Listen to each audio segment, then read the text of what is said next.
Welcome to the Goods from the Woods. My name is Rivers Langley, and this is episode number 110 of the Corona Diaries. Thank you all so much for being with us for this episode. I am coming to you once again from my winter residence here in the loveliest village on the plains, Auburn, Alabama. I got a hot beverage in my hand, fuzzy slippers on my feetsies, and I'm ready to make some damn content. Before we begin, I'd just like to say congratulations to our friend down there in the Sunshine State, at Lyle Albritton.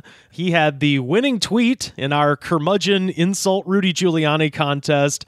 All of our submissions were very funny, so it was a tough call. But anyway, congrats to Lyle. You've got a copy of the new board game Curmudgeon heading your way, along with some Goods from the Woods stickers and a brand new Goods from the Woods t-shirt from ProWrestlingTees.com/TheGoodsPod. We've actually got a couple new designs up there on the Pro Wrestling Tees storefront for the holidays. So if you're looking for the perfect gift for someone special in your life, ProWrestlingTees.com/TheGoodsPod. And hopefully we're going to have even more designs going up soon on that site. So keep your eyes peeled.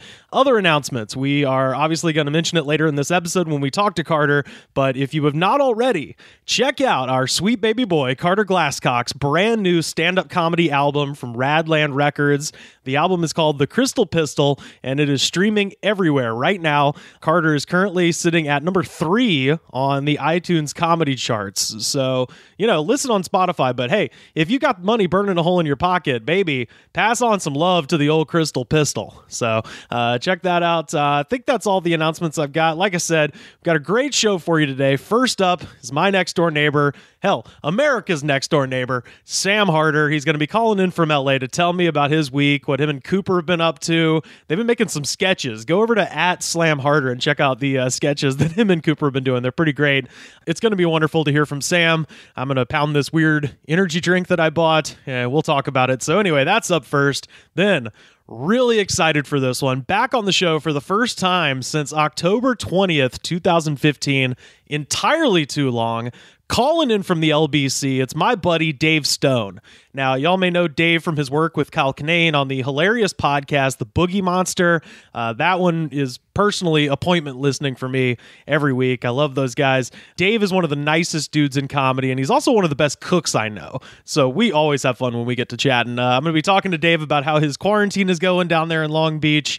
And we're also going to get a little Bigfoot talk in there, too. So that's going to be a lot of fun. And then finally, we're going to land this damn plane back at Disgraceland Studios in East Hollywood when we talk to our friend Carter Glascock, and we got ourselves an extra buddy jam of the day. So anyway, I'm done talking. Sit back, relax, and enjoy the Corona Diaries episode number 110 right now.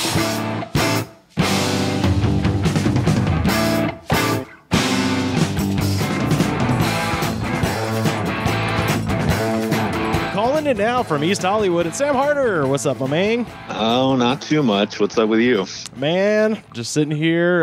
Just had a hot beverage. Got some apple cider going. Real autumnal, wintry shit happening over here in East Alabama. Damn. Is it alcoholic or no? No, it's only 3 o'clock here, so, no. Well, it's 3 o'clock in Alabama. That's drinking time. Yeah, I guess so. Well, I've got something kind of similar, if you want to count it. So we, before I left Los Angeles, you were nice enough to hook me up with a rainbow unicorn flavored Bang, which we talked about on the show. Yeah. Now that I bought that for you, I've been seeing them everywhere. Yeah. I didn't realize every store carries that specific flavor too. It must be popular. Yeah, I think it must be, because they do have, like you were saying, they do have a bajillion flavors of Bang, so we kind of put it out there, and we're like, hey, what's the best flavor? And, not too many people took the bait, but we did get a message. I was hoping to just have an influx of Bang opinions, but... Yeah, come on. I thought our demographic was Bang drinkers also. The only one we got was that Justin Morales messaged me to say that he definitively did not tell us about Miami Cola Bang. Okay. Yeah, I never talked flavors with him. I just talked getting hyped up on it. Well, so, but yeah, our friend at Chip the Ripper messaged me and said, you guys asked for favorite Bang flavors. Well, I'm a FedEx delivery driver, and these bad boys are keeping me going through the holiday season. They have a key lime pie flavor that is absolutely amazing. Happy holidays. So, as a special shout out to Chip the Ripper, to our friend Paulo Nelson, all the guys and everybody out there delivering, presents and all that kind of stuff, doing the hard work in the delivery industry. I bought a key lime pie Bang, which I have not opened yet. Yum. I haven't opened it yet, but I did drop it in the parking lot on the way out of Walmart, so it's got a big dent on top. Nice. It's good to have things nice and shaken up. So now, without further ado, I'm going to give my review live. Hold on, I'm looking out my window right now, and I just saw a guy spit several times on the hood of a car and just walk off. Good to know nothing's changed in LA. I love it. Even dude, the other day I got weed delivered, and the guy pulled up just at the same time as a bunch of meth heads were arguing on the street. And he was so freaked out. And then while we were doing the purchase, that methed out Chinese dude who's always around just walked past us heading towards the fight with a look of craziness in his eyes. And then when he passed us, I looked at his back, and in his back pocket, he just had a huge kitchen knife. Oh, shit. And then he entered the argument, and I walked away. You walked away? Yeah, dude, I don't want to witness this. Oh, man, I'd gotten a chair and some poppy corn. I know you would have, but I'm not going to put my position in a position where I'm the witness to a murder. Oh, that's fair. That's fair. I don't want to talk to the cops about this. I'm gonna crack this key lime pie Bang real quick, and I'll sip and review, and then we'll chat. I'm just gonna do it into the microphone here so people know I'm not lying. Oh yeah. What a thing to lie about. You're just cracking a Coca-Cola and lying. It smells good. It smells like key lime pie. Let's do a little sip.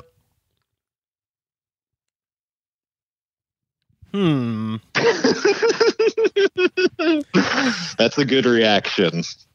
I'm not as enthusiastic about this as I am about the rainbow unicorn, but it is pretty good. I will say it definitely beats the shit out of Miami Cola. Maybe it's one of those things that you really start enjoying it after the fifth sip. It's kind of like an acquired taste, like a Scotch thing. Yeah, it's okay. I mean, the creatine aftertaste is still what kind of bugs me about the Bang. It does have kind of a chalky kind of weirdness that the rainbow unicorn did a lot to eliminate, but it's definitely very present in this key lime pie. And now I have another 15 ounces to drink of it. So that's good. And I hope you have something to do after that other than just pace around your parents' house like a madman. Now I'm going to go drive around and look at shit. No. Is there stuff to look at where you are in Auburn? Man, you see, God, you can really... That's a no. Not really. I mean, you can kind of do the whole thing in one afternoon, like the whole city. It's not like LA where it's like, ooh, I've never driven here. I'm going to go see this thing. It's like, well, I guess I'm going to go drive out that county road again. Then I barely get out of the house since I can't drive. And my friend came over and we just drove around. And it was interesting just to drive around Echo Park and shit since I haven't been over there in so long. Yeah. I saw a guy with a really well curated outfit. And so I rolled down my window and said, hey, your outfit looks like shit. And he got real sad. What was he wearing? Dude, he looked like a fucking French sailor boy. He had the wide stripe, the wide horizontal stripe, blue and white, and had a blue hat and blue shorts. And he clearly had spent a lot of time on it. Oh, no. It didn't look good. And I just wanted to fuck with him also. And wait, this was an Echo Park. He was just kind of wandering around the park. Oh, yeah. He was walking his dog on the sidewalk. Oh, that's the dog walking outfit. I love it. Yeah, exactly. Perfect outfit to be insulted. Well, besides bumming out sailors and almost witnessing murders, anything else happened fun this week? Not really. I'm gaining a bunch of weight again because I'm eating more like shit. Cooper made a beef roast, and I've been eating a bunch of sandwiches. I made coleslaw. That's pretty much it. Cooper made a beef roast? Yeah, Cooper is into cooking. And he went and bought a big beef roast at Ralph's. And I have a crock pot. And he put it in there for about 8 hours. And it's really good. Covered it in Tony's. That's how it's done, baby. Speaking of cooking, I just wanted to say, we're part of the rehabilitation effort here for the mayor of Flavortown, Guy Fieri. They announced that he has raised $21.5 million for unemployed servers and restaurant workers since the pandemic started. Damn, how do we get in on that? Yeah, I know. That's what I was thinking. It's like, man, I want some of that money. But I was trying to think of this the other day. Is there anyone in recent times that has had a bigger kind of public image turnaround during their life? You know, a lot of times celebrities will die and then people will be like, man, actually that guy was pretty cool. But man, I can't really think of anybody who, while they're still alive, there's just been this complete 180 where people are like, that guy's a fucking douchebag. And then now it's like widely accepted. Yeah, I think people like us who are cool just knew he was a douchebag, but I think a lot of people probably liked him. Like, there's a lot of people who wear sunglasses on the back of their head, you know, in certain places.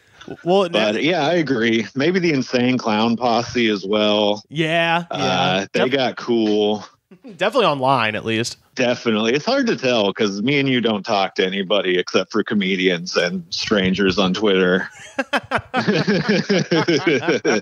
It's a tough gauge. Yeah. We lose all sense of what reality is and what's popular. Yeah, that is a good point. But yeah, they put his TV show on Netflix there for a minute, and I think that might have helped as well. People who might not have watched him otherwise and just seen a picture of him, all of a sudden they were... Yeah, his TV show's fun. It's like one of those just mindless things you can put on in the background and half pay attention.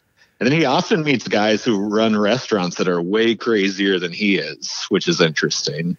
Yeah. And if you've worked in a restaurant, very normal. Yeah, definitely. Well, and and he's also got that he's got that supermarket sweep, the guy's grocery games where he's like, I dare you to make something good out of beef jerky and bullshit. Yeah, the trailer park trash version of Iron Chef. Yes. That really was one of them where it was like one of the ingredients was beef jerky and they had to like rehydrate jerky.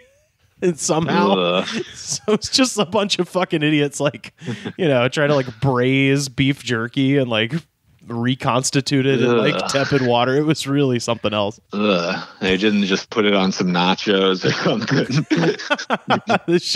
Yeah, that might have been the way to go. Yeah, you're right. It's like the bit. He never did anything bad to offend anyone. He just looks like he would suck. Yes, that's exactly it. It's just people judging the book by its cover and shit. I think you're right about that. I can't think of anybody else who's made the turnaround like he has. Maybe Robert Pattinson. That might be the closest I can think of because people were so, anti kind of Twilight. And then, and then he did Good Time and then he did The Lighthouse and now he's Batman. And all of a sudden people are like, oh, this guy might be good. So Shia LaBeouf kind of flipped a switch too. Ooh, good call. Yes. It's been a roller coaster for him. High, low, high. Dude, I was my friend Ed Salazar. We were at his house for I think it was New Year's Day, probably 2013, and we were having, it was like a New Year's Day brunch kind of thing. I went with our friend Monica, and I went outside for a second, and a plane flew over. And it spelled out the words like, I'm sorry, James, or I'm sorry, Joseph, or somebody. And it turns out what it was Shia LaBeouf had like plagiarized somebody's script accidentally, or he I claimed remember this. accidentally. Yeah. And he flew a plane over Los Feliz to like apologize to him. And I saw it happen. I was like, what the fuck is happening? Yeah. I had no concept of what was going on, and I got filled in later. That's psycho shit. That's like giving a girl a bouquet of roses after you cheated on her. It's a gesture that means nothing. Yeah. He also got in Austin, got in the infamous 6th Street fight, where 6th Street is just a row of bars where you go if you're 21 to black out. And I think he did, and he got in a fist fight and arrested in Austin. No shit. Wow. There's a mugshot of him where he has a bruise on his face, at least one. His hot ones is the most hardcore one I've seen. Oh, really? Yeah, he puts like half a bottle of the sauce on every wing, and he's just like, he's sweating and crying like it's fucking nuts. He's a crazy person, but in kind of a fun way. Yeah, what a weird way to prove you're tough. You see that a lot online where people just eat really spicy things and they're like, I can take it. Yeah. I think still the best guest on Hot Ones is Stone Cold Steve Austin. Yeah, he's pretty good. Well, they just put up one with The Undertaker too that was pretty good. Oh, really? I think the best thing about Stone Cold's is he's just completely unaffected by all of them. Halle Berry also has a similar effect. Yeah, Halle Berry is probably the most like no sells the wings probably the most of anybody. Yeah, she's good at it. Yeah. Also, my two favorite Wild episodes are the rapper Gunplay and the Artie Lang one, where they're both clearly on drugs and just trying to pretend they're not. Holy shit, I haven't seen the Artie Lang one. That sounds incredible. Yeah, he's on something for sure. Jesus. Well, speaking of Texas, I've got this story, and I just think this is fantastic. Clyde High School in West Texas. An openly gay Texas teenager called out his high school after he was given in-school suspension for wearing nail polish. Trevor Wilkinson. What color? It looks dope. It's like black nail polish with like multicolored flames and shit on it. It looks cool. But so apparently in the student handbook of this dumbass backwards high school, it says that male students are not allowed to wear makeup or nail polish. So he just started to like pick a fight and stick it to the man. Yeah, which is fucking awesome. I cannot encourage such a thing more. And I just love that in 2020, we're in a time where you can do this, and he's already gotten something like 35,000 signatures on a petition and stuff like that in support of him and everything like that. This is his quote.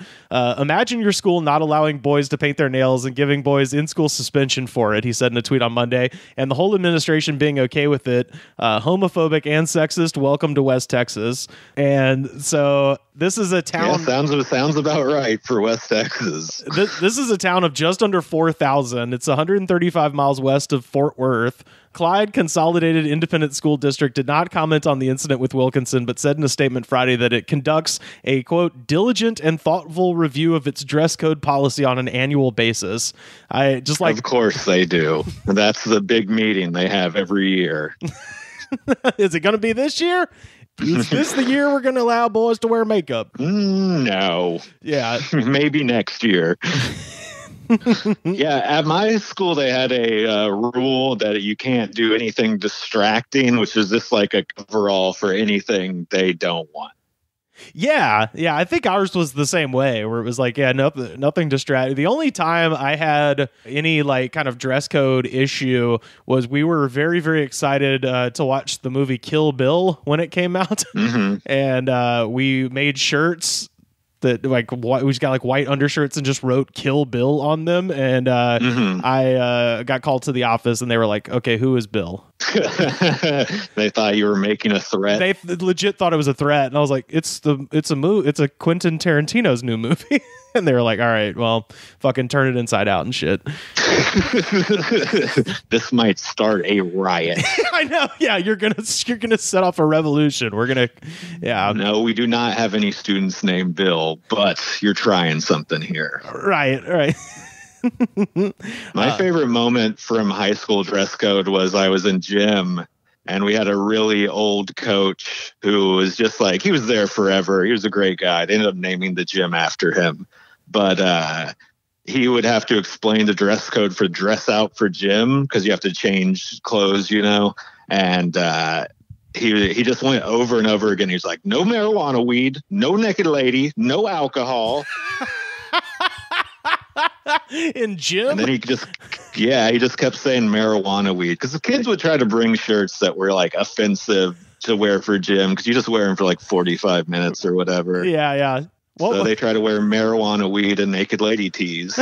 What was the other one? Marijuana weed, naked lady, and alcohol.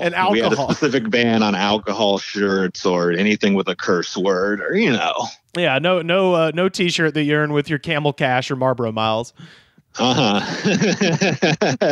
elementary school, they told us we weren't allowed to wear Homie the Clown shirts. Oh shit, dude! Oh my god, Homie the Clown. Yeah, because the homie means gang friend. Wow. They had an assembly to tell us this. Wow, man, that takes me back, dude. My God, it made the kids sad, legitimately. Well, because Homie is your gang friend. Yeah. But yeah, I just wanted to say, shout out to this kid, Trevor Wilkinson. This is his last quote here. He says, "I'm not taking off my nails and I'm staying in ISS until further notice because this is completely wrong." So fuck yeah, dude. More people should start shit like this, I think. Yeah, I agree. Fuck high school. Yeah, I'll put a picture of him. There's a picture of him on this article. I'll throw it up on our Twitter at The Good Spot so people can see it. But yeah, it just appears to be black nail paint. And then it's what looks like glow in the dark maybe, or green flames coming up from the cuticle. Like, it looks cool. I don't know why this would be a problem for anyone, but it's nice that the kids are out there starting shit. Yeah, I mean, all this is gonna do is get him laid a lot. Yeah, fuck yeah. Because he looks cool, and then also he's a rebel now. Yeah, and he's an ISS, man. Those ISS kids are bad kids. Yeah, exactly. He's any kids that want to make their parents mad officially love him. Oh man. Well, do you got anything else, my man? I don't know if I do. If I do, I can't think of it right now. I said the Chinese guy with the knife thing. That seemed pretty important. I saw the guy spit on a car just now. Last night, there was a woman who was repeatedly honking a horn in a van and yelling for a guy named Roberto for 30 minutes to an hour, I would say, just right outside my window. Yeah, y'all live on the crazy side of the building. We just don't get the same madness on the courtyard side. Yeah, I mean, it's unfortunate for you, but it's also unfortunate for me. I've been chilling since I got back from Chicago. Really, nothing's been happening. Yeah. Oh, God. I'm drinking this Bang now. I'm in it, baby. You should make a drink that's half cider, half Bang, and see how it tastes. No, fuck the cider. A little apple and lime situation. No, dude, fuck the cider. I'm just going to pour the Bang into the electric kettle and get it boiling. Get a Bang hottie toddy. I hate to say that I've always wondered what that would be like with an energy drink. But I guess you could also just leave it in your car for a while and get probably a similar effect. Yeah, that's true. Oh, Cooper bought lacrosse sticks, and we've been playing lacrosse. The other day in the park, Cooper threw a wild one and it bounced over the fence and hit a car.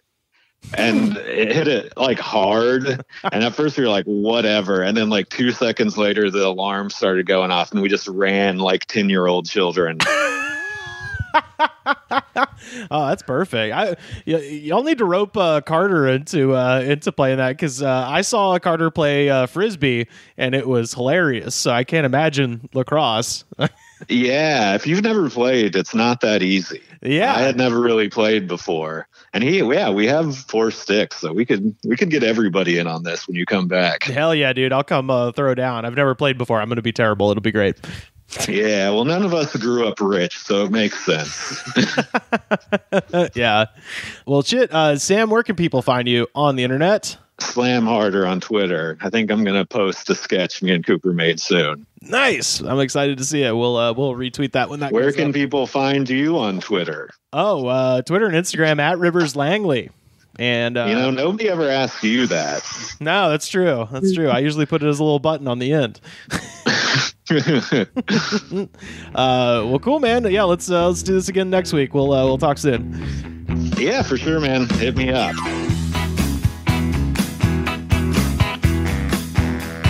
Calling in now from Long Beach, California, is my friend and the co-host of the Boogie Monster podcast. It's Dave Stone. How's it going, my man? What's up, buddy? How you doing? Man, can't complain. I'm back in Alabama. I don't know if you knew that. I'm hanging out just for the holidays. What part of Alabama is that? Auburn, East Alabama, right near about 90 minutes away from Atlanta, Georgia. So not too far away from from civilization. Cool. My condolences regarding the Iron Bowl. Oh yeah. Well, hey, that's us, baby. We're we're good for like 2 every decade or so. Yeah. So, well, what was funny was my friend, I don't know if you know, Ethan Stanislavski is a comic out there in LA. I did his podcast called My Team Sucks, where you just kind of talk about the, the failings of your favorite sports team and stuff like that. And obviously I was tasked with talking about Auburn, and, I was just mainly talking shit about our soon-to-be Senator Tommy Tuberville. That's bizarre, isn't it? It's it's something. It happened. I don't know, but yeah, I kind of ended up talking about that and about NCAA labor rights and not paying the players and that kind of thing. And as we're talking about it, my alma mater high school, Auburn High School, was in the state championship football game. And with 19 seconds left, they were leading. They gave up, I think, 9 points in 19 seconds and lost the game. That's nuts. So it was kind of perfect. While I was running my mouth about the college team, my high school team was also making very Auburn University-like moves out there on the field. Yeah, I think I saw somebody. I follow this guy. Do you know about John Boy? You know John Boy? He's this YouTube guy who breaks down baseball. He's a big baseball fanatic, and he does these little short videos, or what he just calls breakdowns, where if something strange in a game happens, he'll analyze it. But since baseball's over, he's shifting to football, and he did a breakdown of that game, the game you're talking about. And I think, if I remember correctly, like they're trying in a position where you would run the clock out, where you're up by 9 with like very few seconds left. They were throwing the ball. Yeah. And the clock doesn't keep going. It was really bizarre, some of the coaching decisions that led to that collapse. Yeah, I think the team was literally in the other team's stands, like taunting them, and then they lost. So pride goeth before the fall and whatnot. Yeah. So yeah, it's been interesting being back here. I don't know. When's the last time you were back in Atlanta? Over a year and a half was the last time I was there. I don't have any family there anymore. Sorry, okay. My fiance and my dog just came in. So, but yeah, I don't have any family there anymore. My mom has since moved to in Indiana, so I don't have any family reasons to go back. Even though I love Atlanta and I try to get back there at least once a year for comedy. But it's been a while. Yeah, it's been interesting going back. I was going to ask you, because this is kind of the questions I've been asking everybody. Have you seen any weird stuff at the grocery store? I mean, when it first started back in March and everybody was kind of panicking, I guess because everybody was just swamping, the shelves and grabbing everything. I was grabbing stuff from the meat department that I normally wouldn't get, because it was just the stuff that had been picked through that nobody wanted. Like I was getting like turkey necks and like stuff where you don't even really notice, but when that whole meat counter is completely empty except for a few things, it's like, well, I guess we're having gizzards tonight. Yeah, you're like, what the hell is scrapple? Yeah, just weird stuff that got picked through. But in terms of behavior or anything, not really. It's just kind of chaos around here. Just get in and get out. Try not to touch anybody. Right. Yeah, I've said this to some other people on the show that I've noticed down here, where it's, as far as like people wearing masks and shit goes, I feel like 99% of the people are good, and then there's always just one guy who's just not doing it. And you're like, hey, you're not the most special boy in Alabama. Fucking quit it. Yeah. Yeah, well, I've got a new technique I do when I'm out in public, and I always try to wear a mask. Well, not try, I always do wear a mask. But whenever, like if I'm walking on the sidewalk and I'm crossing somebody that doesn't have a mask, I just start coughing in their direction. But it's okay, I'm wearing a mask. So, how long have you been down in Long Beach? Did you make it down there? I know we chatted about this, and I can't remember. Did you make it down there before the pandemic started, or were you one of those unlucky people that had to move during all this? Just barely before. Got down here late January. We moved from LA to here in late January. So, and we were, me and my fiance, we were so excited. We got a nice place here in a nice neighborhood. We're literally 3 blocks from the ocean, and just kind of a new town, new experiences. And we're so excited. Like a month later, boom, lockdown. Like, gosh. So we've been here, and I feel like I still haven't really utilized or appreciated all that Long Beach has to offer because I've been indoors the whole damn time. Well, and I was going to ask, like, have you had any weird stuff happen with your neighbors? Is the other question I've been asking people. Oh yeah, well, around here there's always I like this neighborhood, but it's real transient. There's just a lot of people kind of on the fringes. But about once a week or every other week, I will catch somebody just prowling around in the back. A couple months ago, I caught a dude jacking off looking into my neighbor's apartment at like 4 a.m. Oh, Jesus. I stay up real late, and the way these apartments, I live in like a quadplex, so it's like a bigger building with 4 apartments, and then there's just a whole row of these. So the next building is literally 10 feet from my window, and there's a driveway separating the 2 buildings, and in the summer, this was a couple months ago when it was still hot. I keep the windows up, but the blinds down. That way I get a little air, but you can't really see. But anyway, sitting here about 3:30, 4 a.m, and where I sit on the couch, I'm right in front of the window, and I thought I heard somebody like moaning, like, those solo activity moaning. I was like, what the hell is that? And I look out, and there's a dude just like bent over looking in the window, just going to town. And came out and chased him off.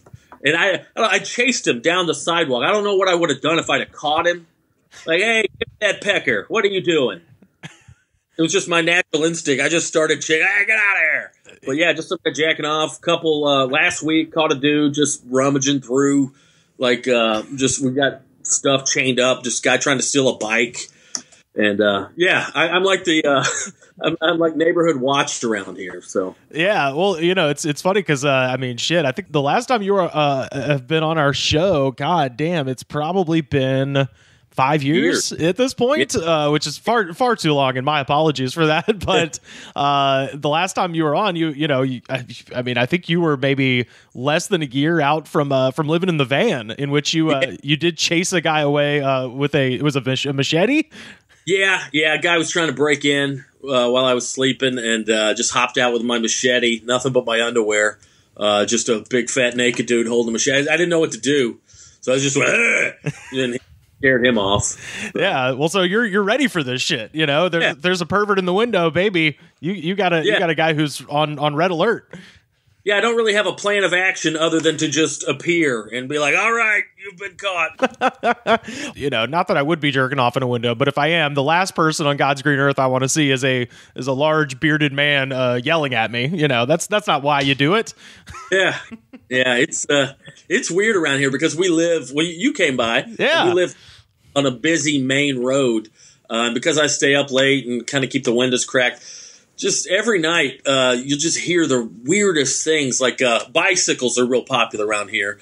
So, and I never figured this out until recently. I put 2 and 2 together, but I guess it's not smart to ride a bicycle with headphones or AirPods in, just so you can hear. So a lot of people around here who have bikes will strap like a Bluetooth speaker onto the grill or whatever, the grill, the bumper of the bike. But most people, I see so many people with like a big Bluetooth pill or whatever with like bungee cords wrapped around the handlebars.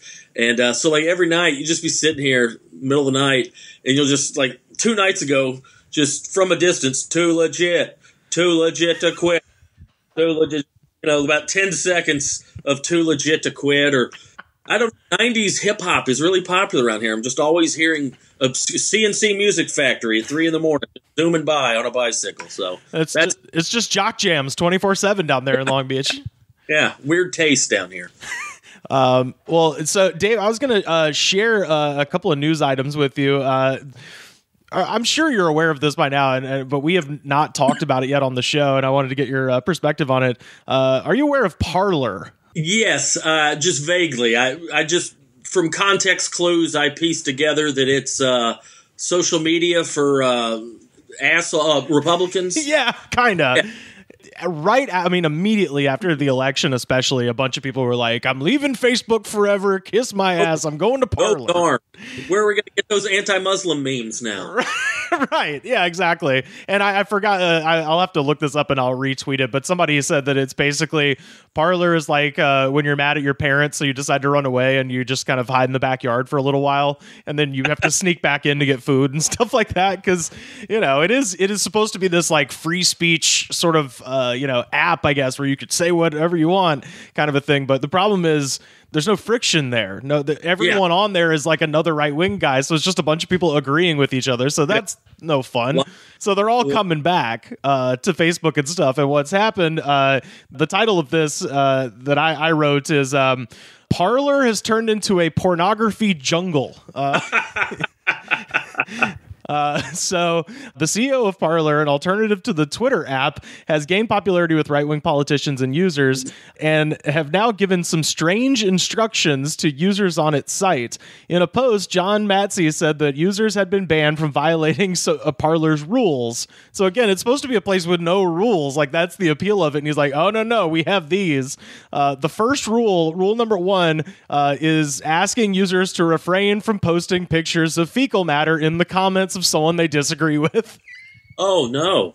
So apparently people are just posting pictures of poo-poo, and that's no mas. You can't do that anymore. So yeah. Parler's jumped on that, and they have also humbly requested that users do not use obscene or racist names, which, again, that's the whole point. I bet it's a good time over there, those close-minded, racist, unoriginal bastards. That whole side is just the most unoriginal group of dickheads I've ever seen. Like, it's all, like, Republican Facebook is just memes. No one has an original thought. Even if it's a bad, terrible, racist thought, no one has an original thought on that side of the fence. It's all just sharing stupid-ass anti-gay, anti-Muslim memes. Well, and what's interesting about the right-wing memes especially is that there's so much backstory. It's like Star Wars or something, like where you have to know in order to understand a meme that, like, oh, this person believes this thing from 2015, which is based on a lie from 2007, which is based on something that may or may not have happened in 2005. Yeah.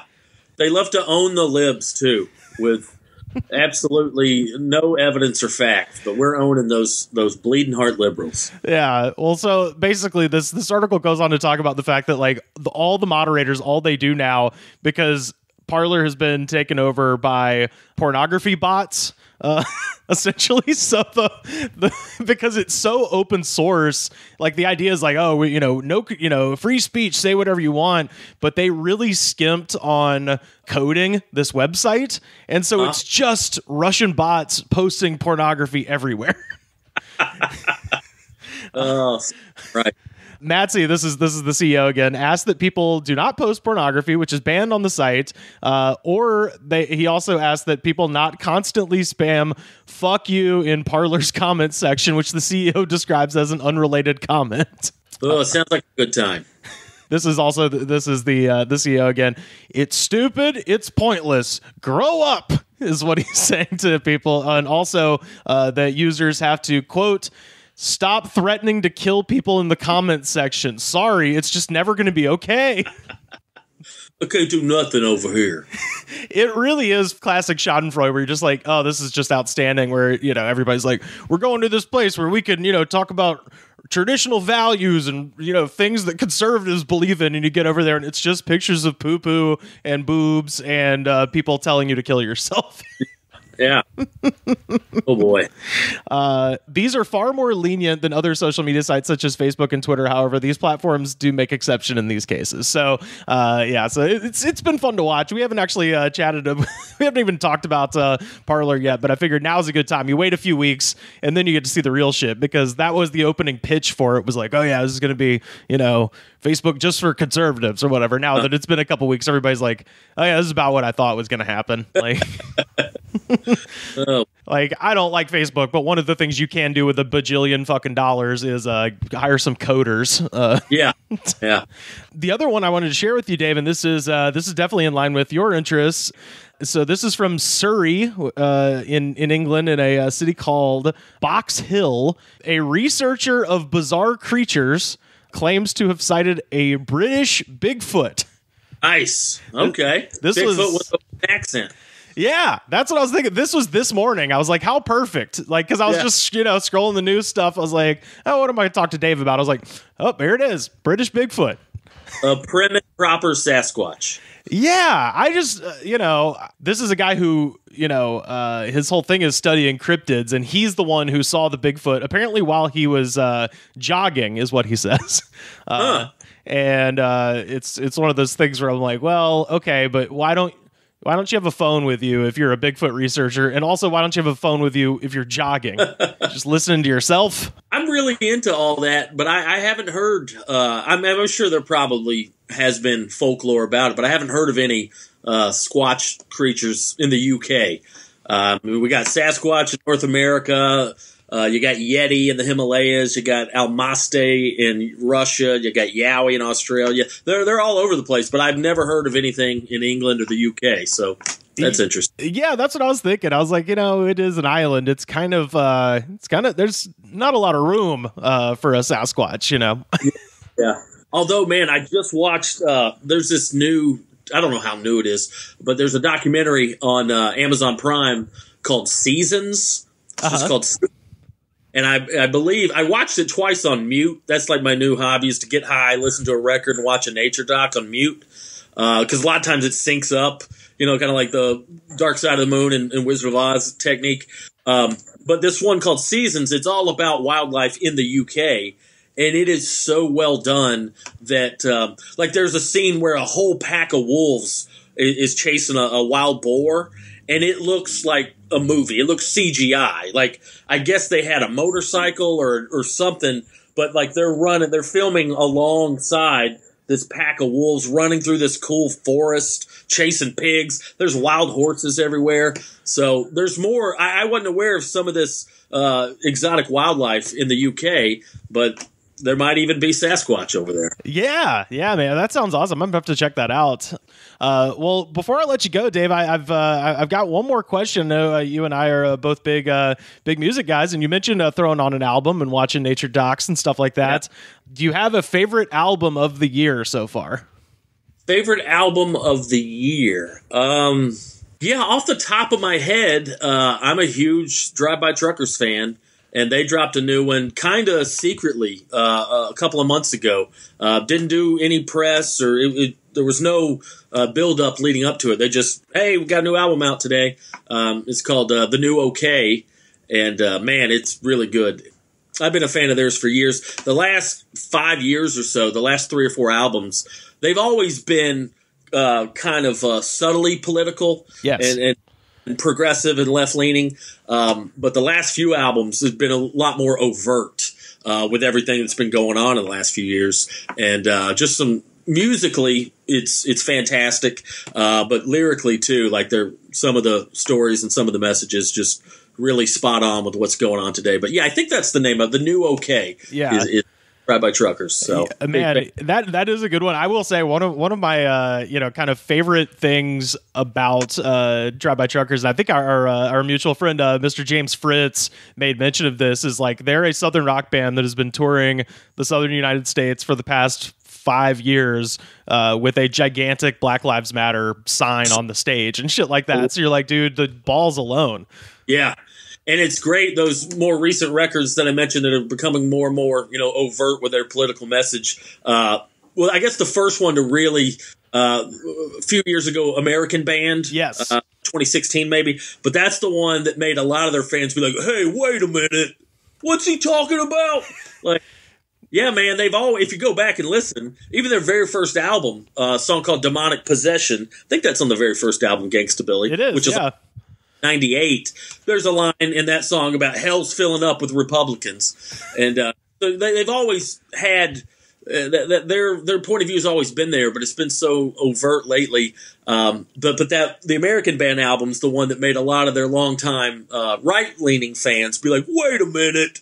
It's like, dude, if you listen to the damn lyrics, you would that this isn't anything new from their point of view, but it has been fun to watch them deal with losing some fans. Isbell's another one who's pretty outspoken, and he's, it seems like every week somebody's on Twitter trashing him, and it's like, yeah, man, I've always been this way. I'm sorry that you're just now noticing.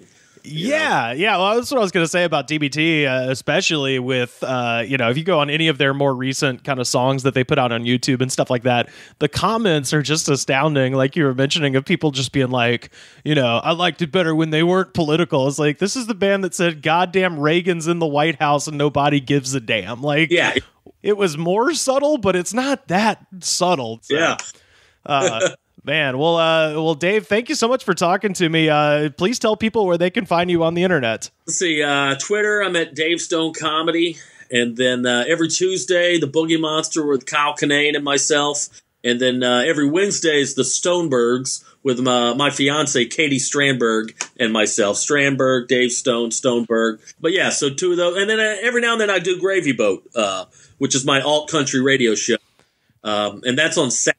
SoundCloud.com. I can't put it on YouTube or an actual podcast format because of, it's kind of illegal I'm not licensing any of the music or I'm not paying for the licensing. So it's just kind of a bootleg radio show.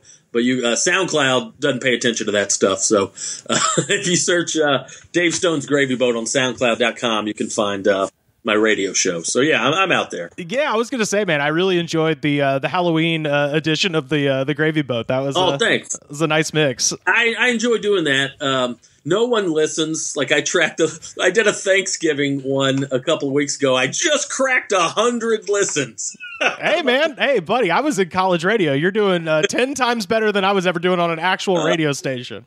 I'm breaking triple digits now. But yeah, that's something I don't do for money, obviously, or notoriety. It's just something fun to do. I used to be a radio DJ, too, and I do miss it. And now this is just a chance for me to build the show exactly how I, play the exact music I want to play and stuff. So it's a lot of fun. God, that's so cool. Well, hey, man, I hope soon we'll be all vaxxed up and we can eat some goddamn barbecue together again, my friend. Oh, and by the way, those pickles were amazing. Oh, good. Listeners, but Rivers drove 2 hours round trip to bring me a quart of homemade pickles, and boy, I mowed through those in about 2 weeks. Good Fuck stuff. Yeah, man, that's good to hear. I'm gonna try to make more next summer. That's my project for next summer, is to become a farmer's market person. If I could put in a request, I'd get some pickled okra. I tried to grow some okra 2 summers ago, and it just failed. Oh man! So I'd have to buy it from like a farmer's market and then pickle it myself. But hey, worth a try. Awesome. All right. Well, thanks, Dave. I'll talk to you soon, my man. All right, buddy. Thanks. All right. Peace.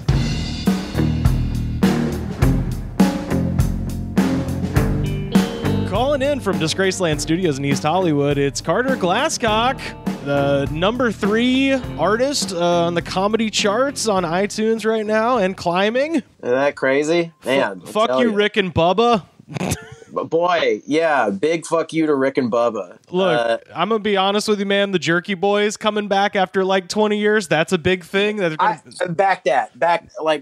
back that. Laughed my nuts off at the Jerky Boys when I was a kid. And to be like right ahead of Weird Al is like a huge fucking honor, because I love Weird Al so very much. Yeah. And like to even be on the same like chart with Bad Hair Day, that was the first tape I ever had, was Bad Hair Day. Yeah, that's incredible. Well, yeah, so I mean, if you missed the show last week, Carter has a brand new comedy album that is on Spotify and also on iTunes. So if you got the scratch, buy the damn thing. Let's get Rick and Bubba out of there. You're a Birmingham native. Tell people who Rick and Bubba are and why we want to destroy them with your humble comedy record. Well, they're shock jocks from Birmingham, and I think their whole thing is like, all I want to do is eat cookies, but don't tell my wife. but in reality, they're kind of like these conservative Christian guys. Like they have like Jeff Sessions on their show and shit. Oh yeah. Oh, they used to have Luther Strange and Richard Shelby, all the fucking Alabama ghouls. they were like, when you tell distant relatives like that you're into comedy, they're like, you ever listen to Rick and Bubba? It's like they were like kind of like the Glenn Beck. You know what I mean? They're like he can be real silly sometimes. Like, he can also be an insane conservative Christian. I remember Rick and Bubba having kind of a big platform here during like the early years of the Obama administration, particularly surrounding like Obamacare. Like, they were big, like they would always have jokes. Like, a lot of their bits would revolve around like Barack Obama, you know, is going to kill your grandmother. If you remember that old thing. Oh, yeah. Absolutely. As history has shown, turned out to be true. Yeah. You know, like, geez, you know. Well, I love that. The thing on there now, too, is so funny, where it's like the whole joke is clearly like, we're following the science because we got to listen to science now. Like, really basically being like, come on, can we all admit that COVID is a big joke? Like, that's like the... Right. The most surreal Rick and Bubba experience I ever had. So I when I was in college, my first solo apartment, you know, where I didn't have roommates and shit, which, wow, that was nice. What a crazy time of my life, where I lived in an apartment by myself. But boy, I've had the luxury as well. And I dream about it sometimes when I do a lot of heroin. I mean, the nudity alone, you know. The nudity, the actual angle of your dangle for months at a time. Boy, just eating frozen dinners completely nude, leaving like that one line of butt sweat on your couch. Man, those were simpler times. Man, yeah, I was simpler times. I was Mowgli, like 23 out of 24 hours of the day. We're living there, man. Just the undies. One morning, I woke up. My friend Maddie P, who's been on the show before, called me. This is before I was texting for sure. People were probably texting, but I was one of those late adopters of like, man, I'll just call you if I need to fucking tell you something, bro. Yeah, I'm very stingy about that stuff too. I'm like, can we just call? My fingers, they don't work. But my buddy Matt calls me and he's like, dude, put on Y102 or whatever the hell the station is that carries Rick and Bubba. Richard Dawkins is on. What? Yeah, famous biologist and atheist Richard Dawkins was in Birmingham, I guess, to give a speech or give a talk or something. And somehow Rick and Bubba like invited him on to have a debate about the existence of God. Oh my God, really? It was surreal. Like, I swear I thought they were doing a bit at first, and then the guy who was playing Dawkins, I realized was actually Dawkins because he was too smart to be just some asshole they know. You know? Did they try to like feebly make him look stupid, or did they actually like hear him out and like try to extend an olive branch across the aisle and all that shit? I mean, for what I remember, it was just Richard Dawkins, you know, giving his rap about you know, atheism and stuff like that, and them just being like, but I mean, Richard, you know, Jesus is real though. You know, it was like that kind of thing where you're just like, I'm going to present to you a completely made up belief of mine as it were a fact. Now disprove it. It's like, well, I can't disprove that you believe that. You know what I mean? Like, it's like asking somebody like, can you please disprove the movie Jaws? Now, I think that jetpacks will be made in 40 years. Can you tell me otherwise? It's like, I don't know. They might. Yeah, it was that kind of thing, but it was just surreal. Like, because I was half asleep still. Like, my buddy, like, I was passed out, and he called me. I was like, what? And I like flipped it on, and it just like took me a minute for like the cobwebs to clear to realize what I was listening to, and it was just so goddamn surreal. But yeah, I mean, they let him get his points across. I mean, the fact is, they weren't actually prepared to argue with that guy. Like, I'm sure they're probably, you know, just being like, you old stick in the mud. Right. Well, I think every atheist Rick and Bubba had ever spoken to up until that point was like their niece at Thanksgiving. You know what I mean? They were not prepared for Richard Dawkins to walk into that studio and just fucking dunk on them for an hour. So it wasn't much of a debate, really. Yeah, someone who they couldn't text later and be like, "Don't ruin the brand." Right. Right. Yeah, exactly.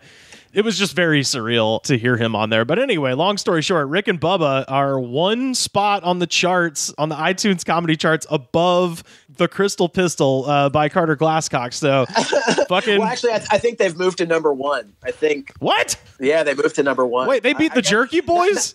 Yeah, not that I've been obsessively checking it or anything. This is war, my friend. All right, look, I love you, brother. But if they're beating the Jerky Boys, fuck it. We're going to war. This is a fatwa. The iTunes comedy charts are always very funny because it's always cool when people I know get their stuff on there, but they are always next to things like The Essential, Weird Al Yankovic, and you're like, how long ago was that released? Right. Well, it's like, yeah, it's really interesting because there's like The Essential Weird Al, and I'm sure it's going to be on there for like a blip. But it's like The Essential Weird Al Yankovic, and then it's like, man, what a huge honor to be like even included on this list of all these people, and then like right next to like it'll be like George Carlin's Class Clown, and then right above that is like 3,600 farts, 3,600 farts, and it's just like, oh, okay, well, it's not. They shouldn't put that in comedy. That's obviously a science album. I think it's more of a jazz album myself. yeah. That's kind of a Rick and Bubba joke. It really is, yeah. No, Bubba, what do you think about jazz? Well, it sounds like farts to me. Now, also, what do you think about the gays? Well, I got a whole theory. I got a whole mess of fear about them. I'm strictly terrified by the idea. Anyway, here's farts. Yeah, God, I remember being forced to listen to Rick and Bubba and being like, no.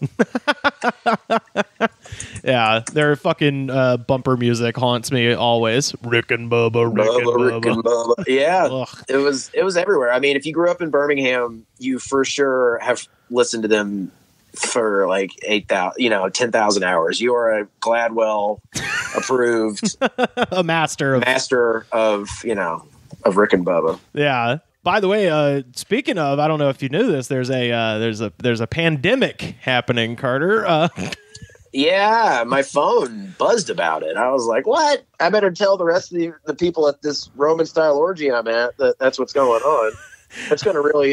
It's going to be a penis softener, Rivers. I actually did see a news story that I didn't include in my rundown, but it was funny, of a virulently anti-gay Hungarian fascist was arrested trying to escape out the window of a 25-man orgy.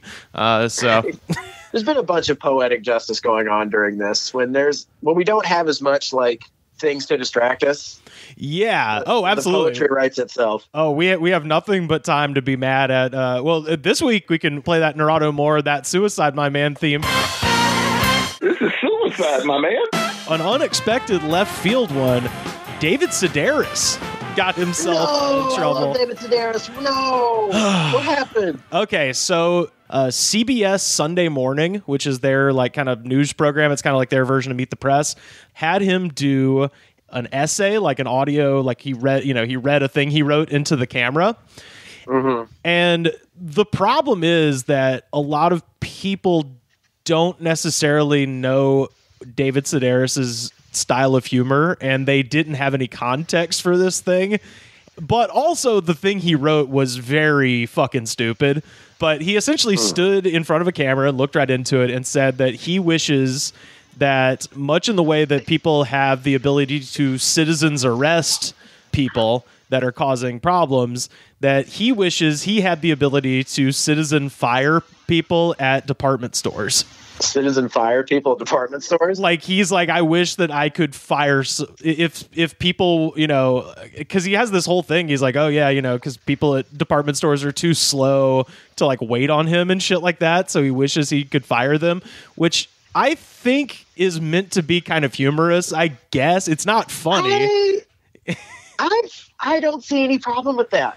I mean, I think if it was in the context of like, this is maybe supposed to be funny, but they did not do that. They didn't tell you who the fuck David Sedaris was. They just had this guy who, at this point, I mean, David Sedaris hasn't really had like a mainstream book in a while. Like, he's got books that are very popular with like the NPR crowd and stuff like that.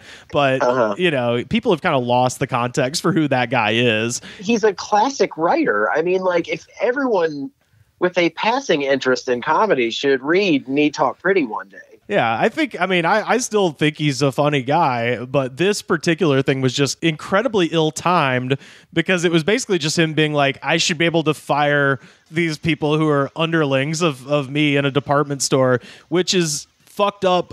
One, because they aired that immediately after airing a thing about how a shitload of people are getting evicted right now. So it was like this story of just like, yeah, basically people don't have any money and they're getting thrown out of their house. Anyway, here's this asshole, and he's just like, we should be able to fire anyone we want.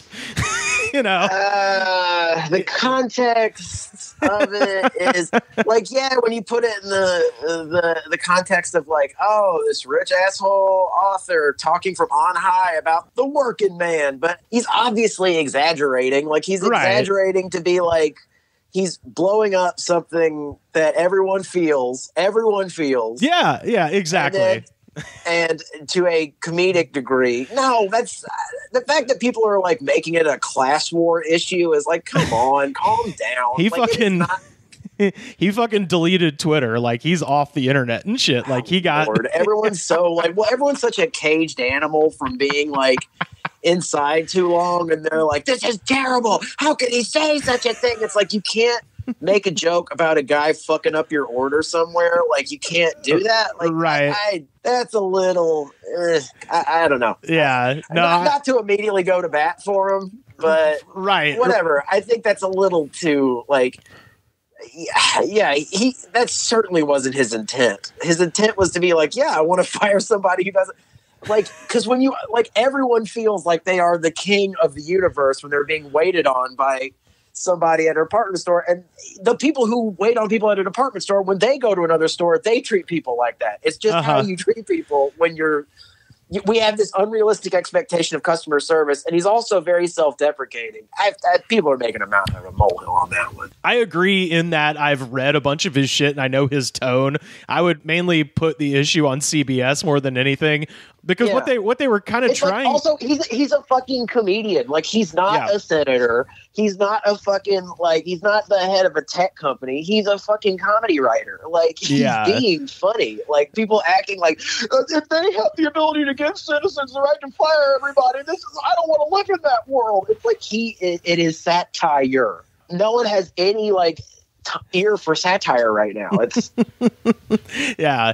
The only other thing I'll say is that David Sedaris, ironically, also is the guy who wrote the Santaland Diaries, which is about his time working at a shopping mall playing an elf at Christmas and having a bunch of assholes be mean to him. So the fact that he's become that asshole. Yeah, that he's become that asshole is very funny. And again, I think there is a little bit of narrative continuity there to some extent, but that is way, way, way, way too kind of nuanced to take for anyone right now. So it just appeared like CBS was like, here's this writer guy, and they didn't say he's kind of funny, so they were just like, here's this writer with this commentary, and so he just got fucking destroyed online, to the point where he's deactivated all of his accounts and shit. It was fucking rough. But they were kind of grooming him, I think, to be the new Andy Rooney a little bit. That's kind of how he came off a little bit, was just this kind of old guy with complaints. Which is not a bad role for him, I don't think. But he's always been a curmudgeon. Yeah, he's always been a curmudgeon. Yeah, exactly. Yeah, he's a total curmudgeon. But they have to set that up a little bit better, because boy, he just got pilloried. It was bad. It's insane to think, but there is a way to adhere to quarantine protocols and to also not have a absolute mental breakdown every 5 seconds. There is a wealth of entertainment and literature out in the world. Get off of social media right fucking now. Enough. Yeah, read Me Talk Pretty one day while you're at it. I did during quarantine, and I laughed my ass off. It was so fucking funny. Oh my god. Yeah, he is a very funny guy. I don't know, man. I just it was rough to watch. It was one of those things of I'm watching it and I'm just like, this is gonna be bad. It's like when the pin falls out of the helicopter in Life Aquatic. Yeah, it's just, I guess I don't know. It's innocuous. It's so innocuous. Like, I don't know. Everyone's acting like he's saying, like, you should, like, I hope everyone's grandparents die from COVID. It's like, it's not what he's saying. He's not saying that he hopes everyone gets fired. Yeah, this is the only conclusion I've come to from this, is that I think if he's at fault for anything, it's that he's maybe been in the NPR bubble too long. You know, because he wrote all of his funniest books were written before he was on This American Life and, NPR all the time, which that crowd, and I'm tangentially one of them, have a very specific kind of sense of humor. So I think maybe that's, I don't know. Let's try to get CBS to do a little bit better in their presentation of our favorite ultra gay curmudgeon. I have, this is a fun story from Como Italia. An unnamed Italian husband walked 280 miles to calm down after arguing with his wife. Oh my God. Which any article that begins with the phrase "an unnamed Italian husband" is already in. Maestro who shall not be named. First of all, I would try a different method to blow off steam, because that doesn't seem to be working that well. I mean, I'm sure he's in great shape, but that doesn't seem to be actually doing. I think that maybe make you obsess more about it. He was hiking for a week before the police found him. Italy has a strict curfew right now, between 10 p.m. and 5 a.m., and he was fined for breaching this regulation. The man was, quote, a little tired, but otherwise healthy, according to the Italian newspaper Il Resto di Carlino. So, this guy and his wife got in a huge fight, and he was just like, fuck you, I'm leaving. And then she reported him missing. I don't care if I caught my wife in bed with my brother. I'm not walking for more than 4 hours. Yeah, 4 hours is the recommended cool down period. You don't need to go a week. Yeah, then you're hiking. Yeah. It says he walked about 40 miles a day in an attempt to soothe his anger, according to The Independent. Eventually, the man reached Fano, a beach resort on the Adriatic coast. And and then he got caught, basically, because there was a lockdown. He was basically like, I have to walk so I don't murder somebody. I mean, that's that kind of anger. That's right. Which I think all cross-country cyclists have too. Yeah, this is what Lance Armstrong was all about. Steroids and rage. Being mad at Sheryl Crow. That's why he did the whole thing. Man, that sounds like a crossword answer. They were dating for a minute. That was a story. And do you kids remember 2010? Oh, Jesus, that's crazy to think. Yeah, 2010. That's we cared about that kind of stuff. I know.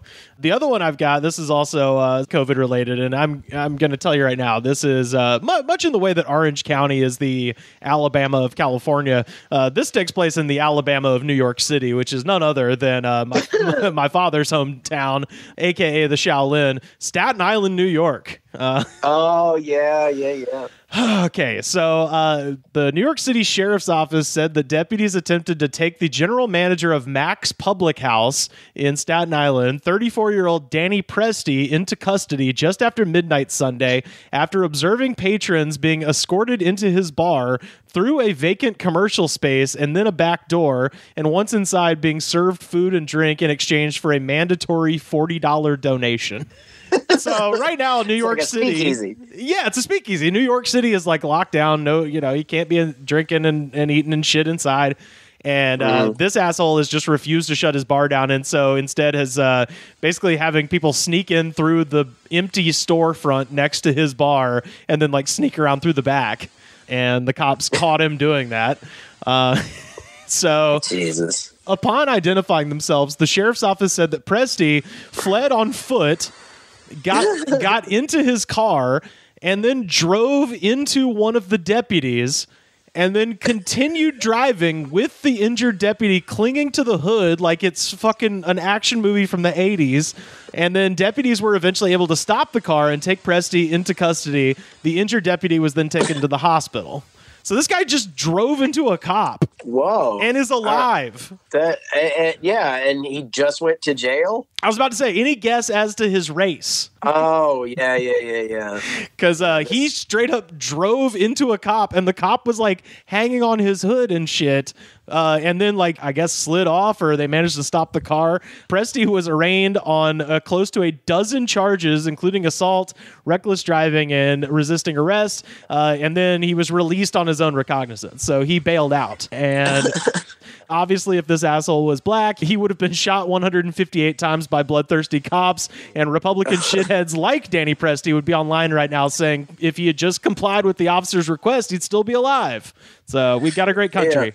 Yeah. What a weird reason to give a high-speed chase. You know what I mean? Like, yeah, well, it's like you knew that they were going to shut your shit down because it seems like the cops were like plain clothes, and they just kind of came into the bar and then they were like, all right, you're under arrest. We're the cops. And he was like, oh, shit. And he just ran.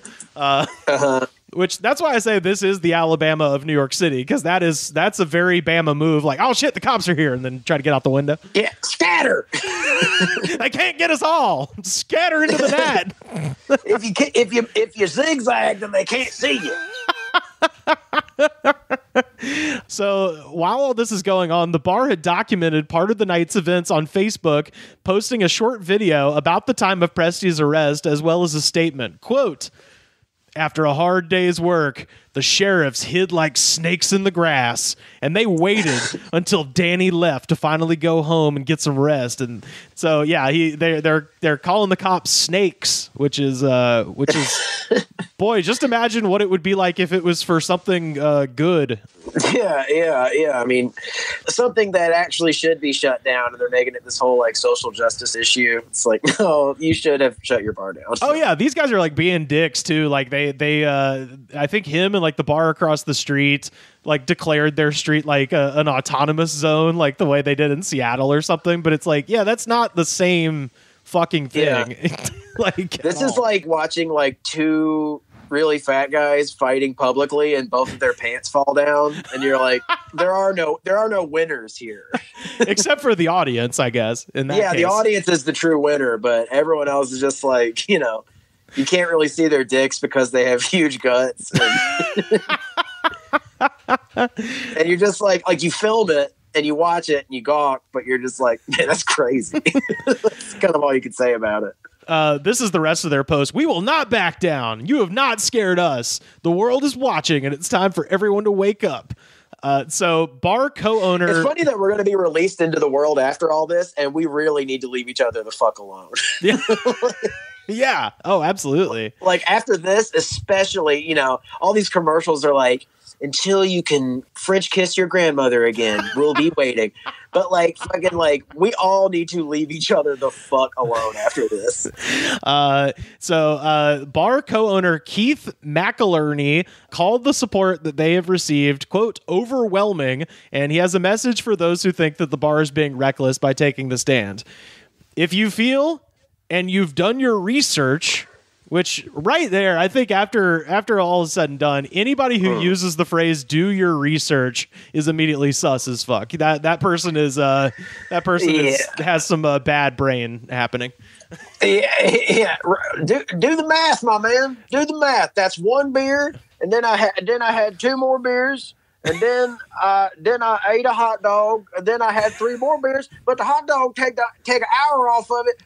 The BMI is good, my man. Do the math. Do the math. Oh man, yeah. Just anybody telling you to do your research or read some history, like that person is very guaranteed to be very stupid. Yeah, or just annoying. Yeah, yeah, mostly stupid. Unless you are being abjectly wrong.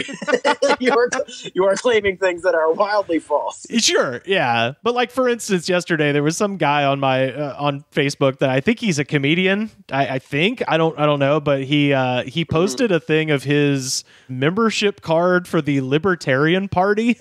They have membership cards? Right. Well, that was my joke. I just wrote a thing. I was like, being a member of a group that hates organization is like a Groucho Marx joke, Yeah. It's like what it reminds me of. It's like, yeah, we've got a group, and what is your thing? Oh, our thing? We hate groups.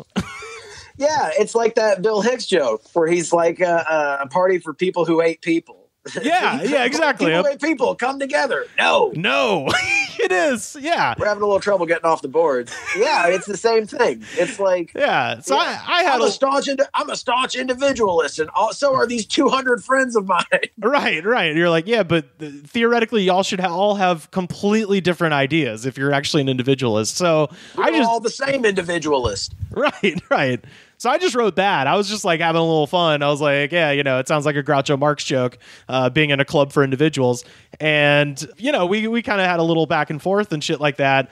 And I did get told to do... Did you get in one of your Rivers Langley patented internet arguments? Yeah, kind of. Well, I did get told to do my research a bunch when I brought up... Oh, no. I brought up, I really try to keep a distance and not really argue with people. I just kind of have fun. But I was testing the waters a little bit because what's happened with the capital L Libertarian Party after the Joe Jorgensen race or whatever this past election is that they've seen an increase in members, but the truth is like actual small L paleoconservative libertarians fucking hate the Libertarian Party because they think that they're like sellouts, for like joining the fucking mainstream. It's like, oh, you vote? Fucking lame. Like that's kind of the yeah.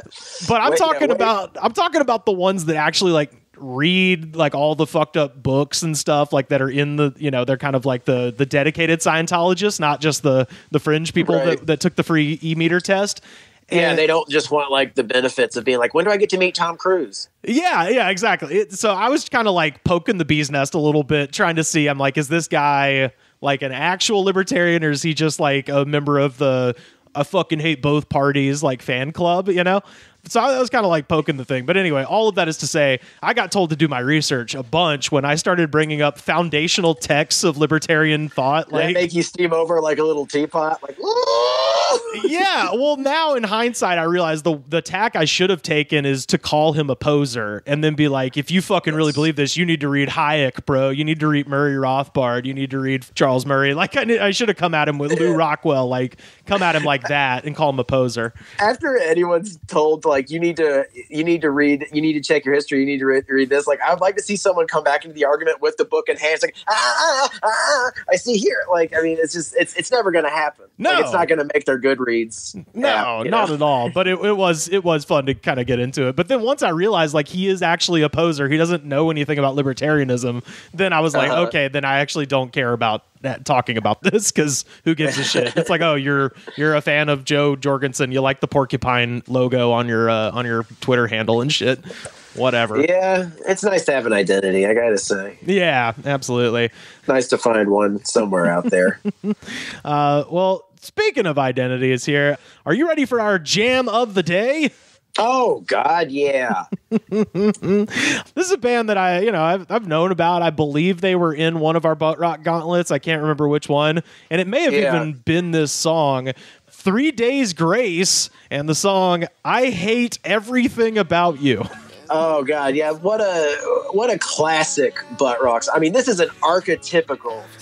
Like, if you had to pick like four, like when you describe Butt Rock in 3 songs, what songs are they? I mean, it's definitely "Figured You Out" by Nickelback is number one. Yeah. Because it's got the chugga, it's got the the misogyny, like it's got everything. Yes. That's a 3-room apartment with a view, but I'd say that one, Break Stuff by Limp Bizkit, it's aggressive with no politics behind it, which is kind of a perfect summation of what nu metal and butt rock is, which is just anger for no reason. You know, Kurt Cobain kind of unintentionally spun this genre off. I would say the same thing about Rage Against the Machine. Those two artists, Zach De La Rocha and Kurt Cobain and their lyrics and stuff like that, highly political. And then everyone that came after them was like, yeah, that stuff's boring. Fuck all women, And you're like, wait, what? Hold on. Why? How did you get there from here? Which guys who want to break shit for no reason tend to agree with that sentiment more. Yeah. The kind of dude who like puts a hole in the wall, Yeah, because he doesn't know how to express his feelings. Right. So I would say, Figure You Out, Break Stuff, and then number 3. Oh man, we did do that one. I'm so sick of the hobos. Always Singing to asking for hobos. change. Whatever that song is. I believe that's Oh yeah, that like real like the "Fuck You, I'm Rich" song. Hate My Life by Theory of the Dead Man. That's the name of that song. Yeah. Those would be my top three for sure. Just because they're all just, they sound bad. The lyrics are bad. Everything of like top to bottom is fucking just irredeemable. There's nothing, Yeah. it's nothing. But yeah, with this song, so yeah, let's get. I mean, this is right. I mean, this has got to be in the top 10 because it's sort of the same thing, right? I hate everything about you, which. Again, similar to last week, Metallica's Ain't My Bitch, where a lot of people were like, yeah, she ain't my fucking bitch, and he's actually talking about, like, a complaint. I believe this song is actually about doing heroin, based on what I'm reading on the lyrics and stuff like that. I hate everything about you. Oh, he's saying he's telling heroin he hates everything about heroin? Yeah, but that did not stop everyone in the comment section from assuming that he was talking about a lady or perhaps a parent. There was a lot of dad hate on this, but let's get down to these comments. Billy Calloway from one day ago: savage, vicious, cold, calculated, brutal, fragile, spiritual, burning, seething, masterful, masterpiece of rock and roll. Wow, I did not expect masterful. Masterful is a highfalutin term. I throw it around a lot, which people say that shit when they're like talking about like, when you talk about the true masters, Bergman, Kubrick, Tarkovsky, like, masterful is like, I would never associate it with that. So good use of masterful kind of makes me think he's seeing something into this that I'm not, I'll be honest with you. Well, he says masterful and then also masterpiece of rock. This guy is what an enigma. It just shows how much critical opinion actually shapes my own taste too, which is awful. I need to have my own fucking opinion about things. Nicholas Gaseshi from 4 years ago: this song makes me want to go into battle and kick ass. See, there we go. Like, Marine anthems are what I was thinking it was going to be. It's like, I hate everything you love, and so do all of my brothers. We're coming to kill you. Endgame from 7 months ago: the dislikes on this video are the people who will get the COVID microchip. Why? What are you talking about? The COVID, the 5G microchip. COVID is made of 5G. Did you know this? Yeah. It's made of 5G, and if you have the microchip, then you can give it to people through walls. This is the people who think that the vaccine is a Bill Gates microchip. Also, who dislikes these videos, really? like are you such a babe in the woods where you're like, I'm gonna check out. I'm in the mood for some new rock and roll music. Yeah, I'm they're gonna like, check out this 3 Days Grace song. Yeah, and you're just like, I do not like this at all. You're letting the next song on YouTube take you, is what it is. Linda Renault from 6 months ago: bro, my dad. Name is Linda Renault. Maybe I should do it like that. Bro, my dad was always listening to this, and I was like, wow, my dad listens to epic music. Linda Renault. I tell you what, my daddy was always listening to this, and I was like, this is epic, fam. You're a savage, daddy. I was like, this is super epic. This is TNT dynamite. Linda. Martin Berry from 2 weeks ago, and this is one of those where you're just like, why did you do this? Martin Berry from 2 weeks ago: used to not be fond of this song, but now it's all I listen to, along with other 3 Days Grace songs and some other different bands. So it's not all you listen to. You listen to other songs by them and other bands, which is how that's where you started. This used to be the only thing I listened to, along with everything else I listened to. That's like the double negative thing where it's like, it's not a pony, and then you can just cross out both knots. It's like, you could just say, I began listening to this song. Yeah, which isn't really a comment, but it's funnier when you missay it. Haze by Gray from 6 days ago. My friend of 5 years, and suddenly you stop answering me 2 months later, and all I get is an email that states that we may not speak again, and time moves on. Throw our friendship like that? I hate everything about you, but why do I still love you? This is that guy after you move who won't fucking leave you, who won't stop calling. It's like, dude, I can't do anything for you. You have to stop. When are you coming back, though, dude? When are you coming back? Like, I'm not telling you when I am. I'm gonna sneak into town and not speak to you. Yeah, like, don't you understand? I'm not shit. Leave me alone. It's all right, dude. I just fucking hate you now because you think you're big shit. Yeah, and then they start telling you about Bitcoin. Do your research, bro. Do your research. It's all right, dude. I guess you're having a great fucking time. I guess I should just fucking die. Would you like it if I die? Like, no, dude. I just don't ever want to talk to you again. Like, I'm sorry. Stop laying your trip on me, man. Stop harshing my vibe. I'm too high on this California doobie. Aurora from 1 month ago. Listening to this after having a quote-unquote lovely dinner with my quote-unquote lovely father. Man, what a picture this paints. I mean, I have no doubt that the father is an asshole. Like, he sounds like an asshole. Yeah. Yeah. It's just like, I wonder what circumstance led to be like, what horrible thing. He's like, fuck you, Dad! And then she ran to her room to listen to 3 Days Grace.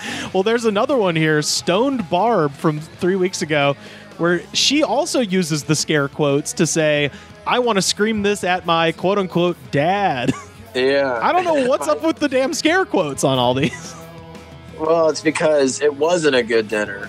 And he's not my dad. His name is Steve. And he's been fucking my mom, and I don't appreciate it. And he doesn't understand, he'll never get me. I don't like his cooking. I don't like him. This one is very funny only because of the screen name. So I'm going to read the comment first and then the screen name.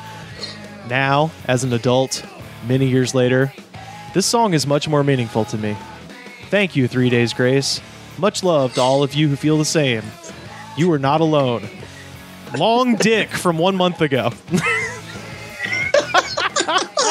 So now I just imagine. Well, I just think he was like a really erudite little kid. Like, he was like, way ahead of his class. And he was just like, it's like, no, the real essence of life is to be a moron. And so he named him Dr. Long Dick, and he is like, I find this moron music to be soothing and relaxing.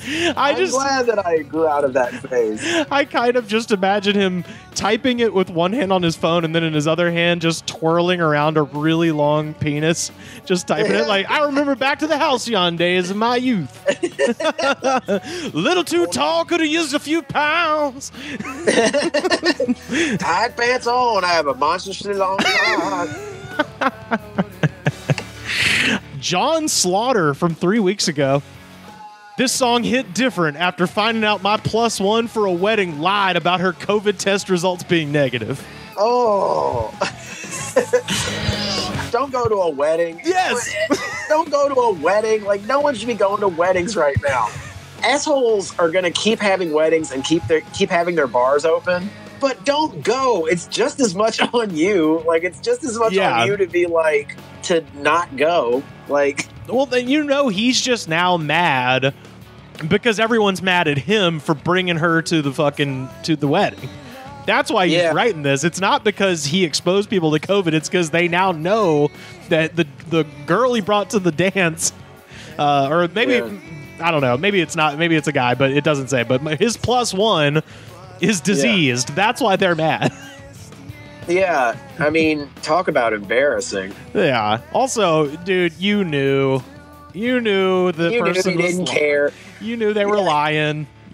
you knew this person was lying. You didn't care, and someone got tested and was positive and freaked them out, and you got to be like act concerned, and you don't care. Sharon Sasso from 1 week ago. I listened to the hell out of this while I was divorcing my second husband. Shout out to Sharon. Are you still single? Call me. This sounds great. Yeah. I mean, sometimes you need a Up and Adam song, and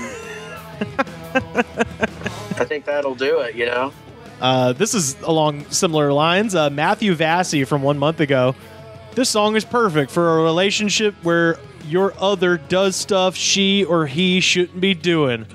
Some comes to mind. So, yeah, angry man misattributing the song to misogyny, yeah. It checks out. This one is unnecessarily personal for YouTube. Eve Goddess from 2 weeks ago. I just want you to be happy, Adam. And if that means never speaking or talking to me again, then that's fine. I'm always going to love you more than anything, and you're always going to be a part of me. I love you forever and ever and ever, baby. Heart, heart, heart, heart, heart, heart, heart. What if Adam's in the band? What if Adam is the lead singer of the band? Maybe he is. Hell. Hey, look, I've been checking likes and stuff. I get it. Like, I've been watching it like a hawk. So if he was to look at the likes just for a quick pick-me-up, he'd see it. I'm just saying, Adam would see it. This is truly bizarre, but I love it.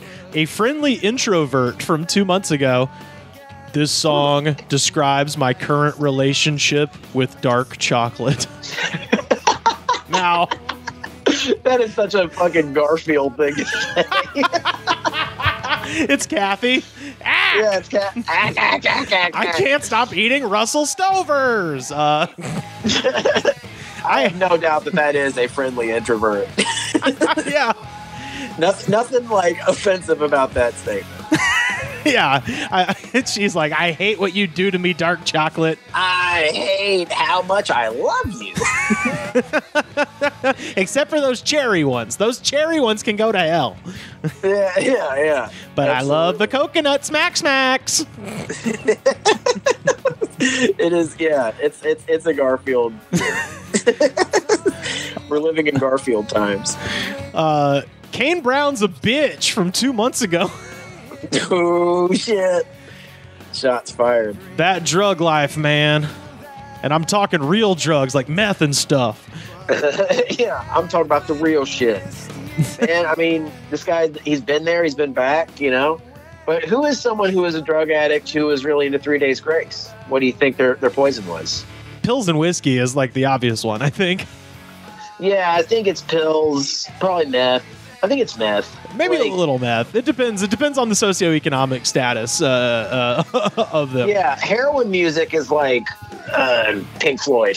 As much as I love Pink Floyd, it's heroin music. Like, people misattribute it for being like weed music, and like, no, it's what kids on opioids listen to.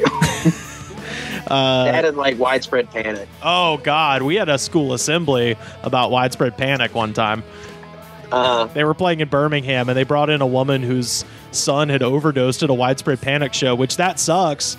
That's awful. But then she literally was just like, I'm just begging you not to go see Panic. My son died there.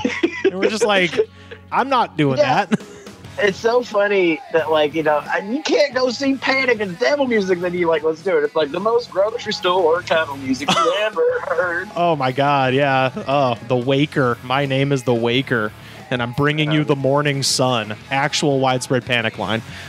Dude, yeah. Spread heads. They're all like, dude, oof. Man, I love Widespread Panic. That song, Superstitions, like, it's a fucking Stevie Wonder song. Okay? and I say this, by the way, as a huge fan of the Grateful Dead, not so much of Widespread Panic, but no two bands are more kind of ominously named versus what the actual output of their music is.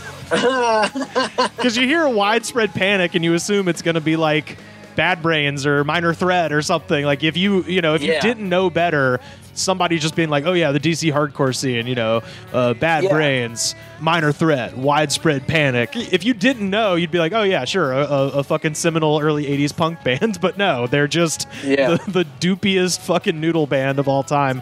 And like I said, I love the Grateful Dead, but 100% the same. The Grateful Dead, you would think would be like, oh yeah, the two founders of metal music, Black Sabbath and the Grateful Dead. And then you listen to it and you're just like, oh yeah, this is music. It's just about being outside mostly.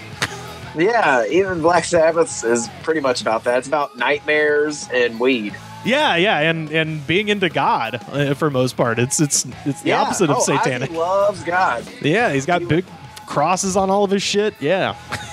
My man loves God. And finally, I mean, speaking of hippies, this actually syncs up perfectly.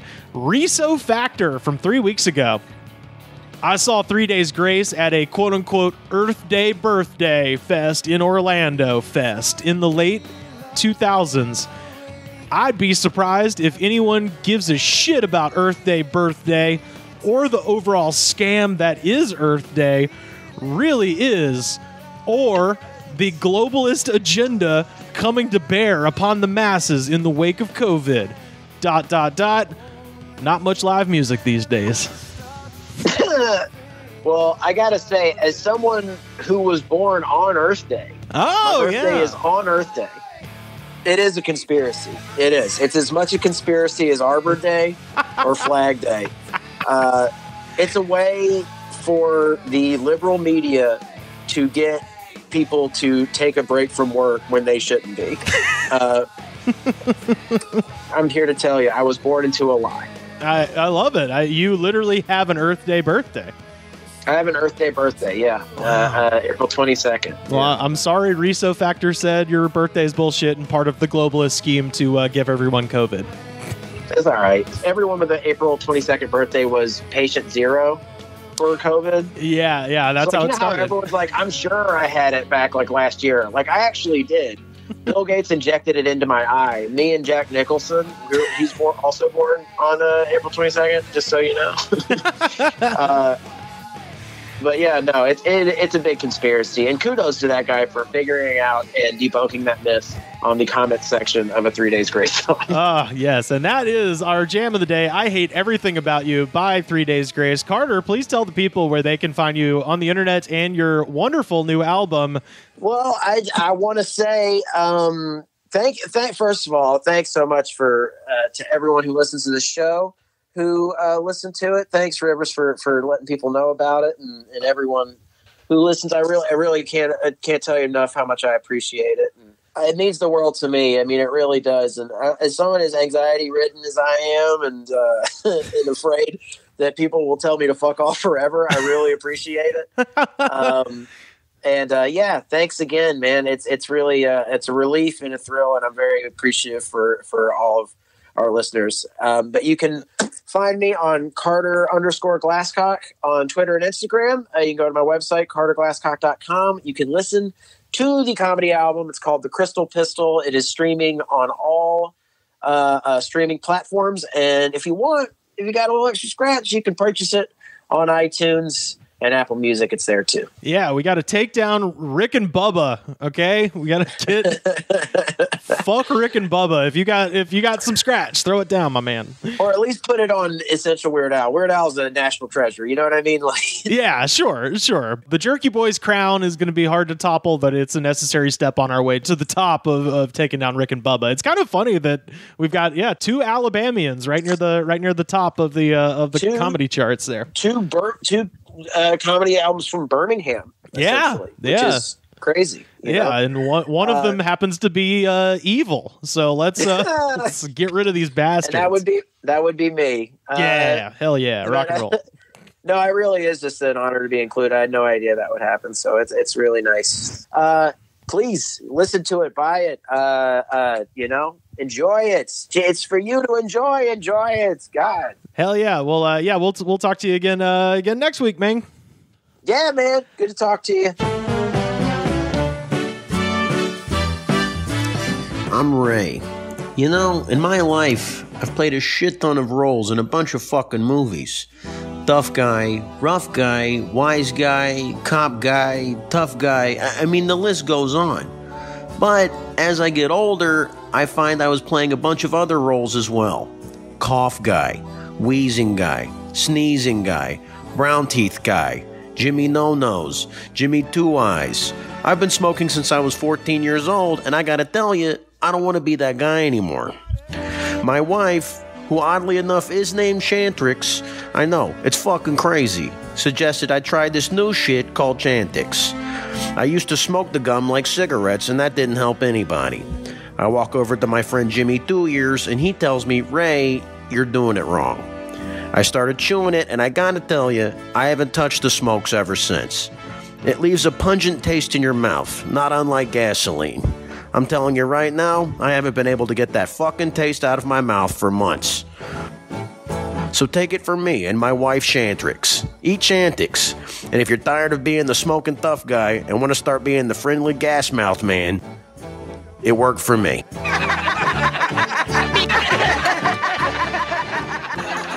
And, of course, that is the Crystal Pistol himself, Carter Glascock. I wanted to thank Kevin Anderson from the Bleak in Review podcast for loaning me that clip. I just think that's so damn funny. It was actually supposed to be at the end of Carter's album, but I don't think they could clear the Goodfellas Rags to Riches by Tony Bennett rights, so that got cut from the album. But hey, thanks again to Kevin Anderson and Carter Glascock, of course. And thank you for joining me for this episode. You can find me on Twitter and Instagram at Rivers Langley.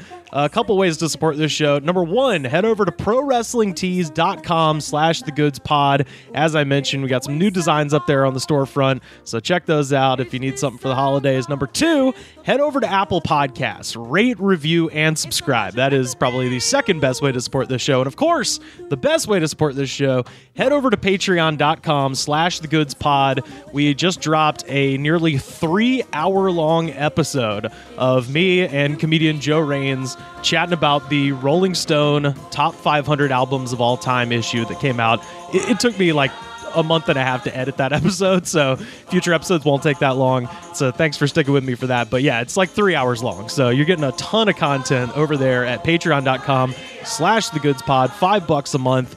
Join the Tower of Power. Show the attitude of gratitude, because if you don't have the attitude of gratitude, fuck